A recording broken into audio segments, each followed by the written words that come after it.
Hello, I'm Zonalfit and welcome to another video on the Tech Quest. A couple of weeks ago I swapped a few PC components with a relative. With the PC market being the way it is right now, we both ended up saving a bunch of money on stuff each of us already had. As well as a motherboard, I also swapped for a Ryzen AM5 processor, in this case the Ryzen 5 8400F. The Ryzen 5 8400F launched in early 2024 to a room temperature reception. While its performance is in line with what you would expect from a budget processor, that budget pricing is possible because the Ryzen 8400F has a couple of limitations that you generally don't want in a budget processor. But I haven't really started yet, so let's swing back around to that. It is important. The Ryzen 5 8400F is a socket AM5 processor featuring 6 cores and 12 threads. Those cores will run at a base frequency of 4.2 GHz, and they will also boost up to a snappy 4.7 GHz under the right thermal conditions. It comes with a stock cooler, which does an okay job of cooling the 65W TDP processor. The 8400F is an F processor as well, which means that you will need a discrete graphics card to use this CPU. It features 16 megs of L3 cache, not the normal 32 megs you'd expect from most mainline AMD processors, and this is the first point of contention with the 8400F. That L3 cache is really useful for gaming, and the 8400F has a suboptimal amount of it for an AM5 processor due to its APU routes. There's another problem too. The 8400F features only 20 PCIe 4 lanes total. Again, most mainline AM5 processors will support PCIe 5, but not this one. And not only does it merely have PCIe 4 support, that support is restricted to 8 lanes on the GPU. This isn't a problem on newer mid-range cards, which often support PCIe 4x8, such as the 4060 and 4060 Ti, but if you want to use anything above that, the PCIe lane restriction is going to impact performance with more higher tier cards. How much that performance impact will vary by card, but that performance hit on cards that use all 16 lanes will definitely be a non-zero number. We're off to a poor start, so let's look at the positives. The Ryzen 8400F is a cheap, modern, 6-core processor that should be more than fast enough to handle your gaming and everyday needs. And with it being on socket AM5, your upgrade path from it is superb. Let's get this on a bench and see what it can do. For this video today I'm using my Asus Prime B650M-R motherboard, 32GB of DDR5 RAM clocked in at 6400 MTs, a Radeon RX 9060 XT 16GB card, which ironically is a PCIe 516 card, powered by a Corsair CX750 power supply in Windows 11. With the games tested today running from my testing SSD, as always, I'm using the latest drivers as of the time of recording, and all footage is captured using a separate PC, so what you see here is broadly what you should get on similar configurations. Before we get started, if you haven't already, why not subscribe to the Tech Quest to get notified when I upload a new video? It's free and has the added bonus of helping me in turn build a community around our shared tech interests. Okay, that's enough self-plugging, let's get to it. First up as always is Fallout 4.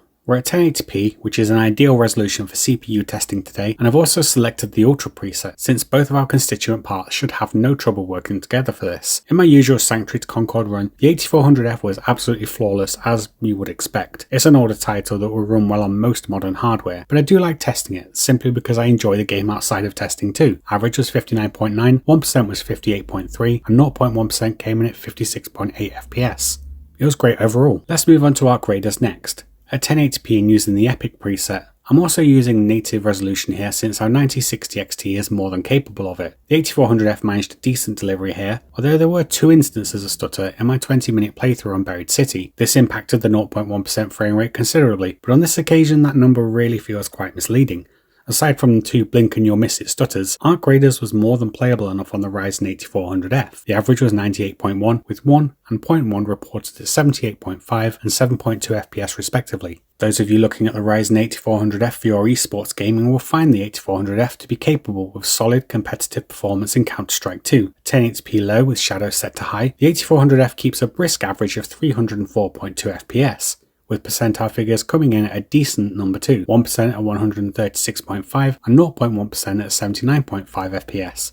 So it will keep up absolutely fine in your favourite esports title. The Last of Us is next. Once again we're at 1080p, with all of the options set to high in the graphics menus. On top of this, you're looking at a native 1080p presentation from the 9060 XT here. No upscaling was used at all. At these settings, the Ryzen 8400F delivered a solid experience in my Beyond the Wall playthrough. Indoors or outside, you'll get a smooth, enjoyable experience from the 8400F, the limit here being our graphics card. The average was 141.6, 1% was 94.9, and the 0.1% came in at a great 84.3 FPS. This is entirely unrelated, but take a look at The Last of Us RAM usage here though. The game process reported using 16 gigs of the 32 gigs of DDR5 available to it. Wow, I Don't think I've actually seen that before. Moving on from that, Spider-Man was another good performer on the 8400F. At 1080p and using a very high preset, I also nudged the anisotropic filtering up to 16 times and ensured ray tracing options were on. The 9060 XT itself had no problems with these settings, but we are starting to get a hint of the 8400F topping out here, as GPU utilization was fairly low on this one, indicative of our CPU reaching what it can achieve at this resolution. We did again see solid performance across the board in those figures though, with the average at 109.1 FPS, 1% at 74.5 and 0.1%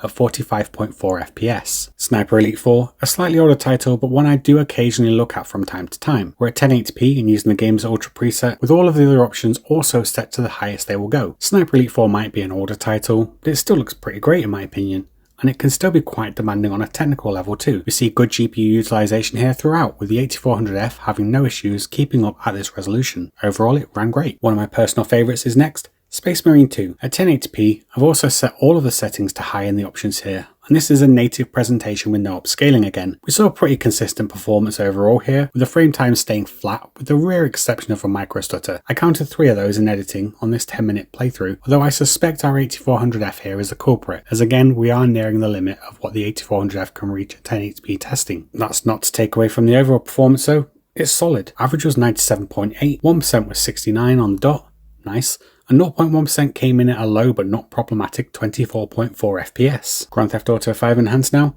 I went through the settings on this one and set everything to very high, plus enabled ray tracing options as well. It's another game that puts our 8400F in CPU bottleneck territory, as again we are seeing low utilization numbers from the GPU, just like in our Ryzen 7700 video with an RTX 5070 Ti. It's also worth a note that the CPU reported speed is 4700 MHz. 4.7 GHz, which is the fastest the 8400F can boost up to on stock clocks, so we're really seeing a ceiling here on performance due to that 8400F. Again, this doesn't mean that performance is bad, because it isn't by any stretch. It could just be better. Overall numbers were more than playable, and you'll enjoy a consistent experience regardless. Resident Evil Requiem swings that pendulum back again onto our GPU, which saw great utilization in my playtime with it. At 1080p, I let the game decide what was best here, and it defaulted to high settings overall, so I just left it at that and went to meet the cook again. The 8400F managed just fine here, with Requiem returning consistent performance at high quality settings. The average was 85.8, with 1% returning 67.9 and 0.1% reaching 55.8 FPS. Frostpunk's mystery 60 FPS cap comes back in play again, so I won't spend too much time on this one today. It'll run superbly at 1080p high all day long. I will find that cap one day. The Division 2 was another great experience on the 8400F. Although, I'll admit it's starting to get on a bit itself now too. At 1080p high using the DX12 renderer, the 8400F achieved an average of 152.9 FPS, paired up with a 9060 XT, with good overall percentile figures too, 104.7 and 71 FPS for 1 and 0.1% respectively. I played this for around 20 minutes, had absolutely no issues at all, and we are seeing a good CPU-GPU balance here too. It's a good result. Red Dead Redemption 2 is another good performer on the 8400F. At 1080p, I also set all options to ultra to put more strain on the system, but both the CPU and GPU simply breezed by Red Dead 2, which looks absolutely incredible at these settings. The average was 94.6, 1% returned to 75.7, and 0.1% came in at 71.1 FPS. So overall, remarkably consistent no matter where you were. Performance in Saint Denis was broadly similar in performance out in the wild. So you're going to get by great. Next up is RoboCop. I like using this one for testing, as it is very GPU heavy. You of course still need a decent CPU to actually drive those graphics cards though. So in this regard, it's a good all-rounder. At 1080p and using the high preset, this is also a native presentation again with no upscaling. RoboCop ran well, and you'll find retaking Detroit streets to be a smooth, enjoyable overall experience with plenty to like in performance terms. The average is 105, with 1% at 65.1 and 0.1% at 53 FPS. And finally for today, Cyberpunk 2077. 1080p high, I did initially try to use no upscaling on this one too, but unfortunately we couldn't get above 60 FPS with a native presentation. Using FSR 4 set to quality almost doubled the performance though, and honestly, Cyberpunk still looks pretty great, even with a touch of upscaling. We saw great GPU utilization, with the 8400F having no issues keeping the 9060 XT well fed throughout my Pan Am mission playthrough. Average was 81.2 FPS, with 1 and 0.1 returning 65.1 and 54.9 FPS respectively. And that's a wrap for today.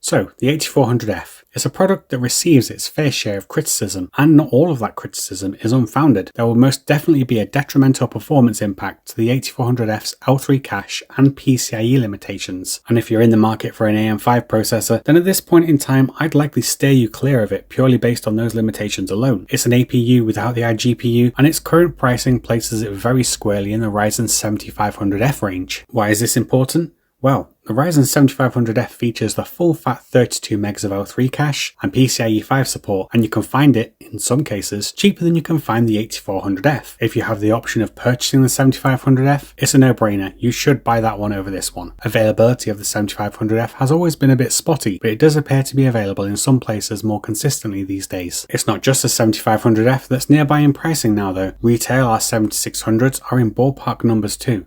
And this just makes the 8400F entirely redundant at this price point. It simply doesn't make sense for the money AMD are currently asking. For the same price as the R7600, you lose PCIe 5 support, you lose half the L3 cache, and you lose a good chunk of PCIe lanes to hamper any potential performance too. The real cherry on top though is that in the case of the R7600, you'd also lose access to that Radeon iGPU as well. It really is the complete experience of losing things. Now this would be fine enough for most budget builders if it was priced accordingly, but it isn't. It's the same price as objectively better processors with better performance and better feature sets. It's an absolutely bizarre processor to have on the market at this money right now. If you can pick it up dirt cheap, and I really do mean dirt cheap, like 50 to 70 quid, and you just want to play the latest games with something like an RTX 4060 or RTX 4060 Ti, then it will do that with absolutely no problem. You'll enjoy the performance, and it is plenty quick enough in its own right for you to like using. But if you're looking to build a budget system today in the current market, then you should buy the Ryzen 7500F,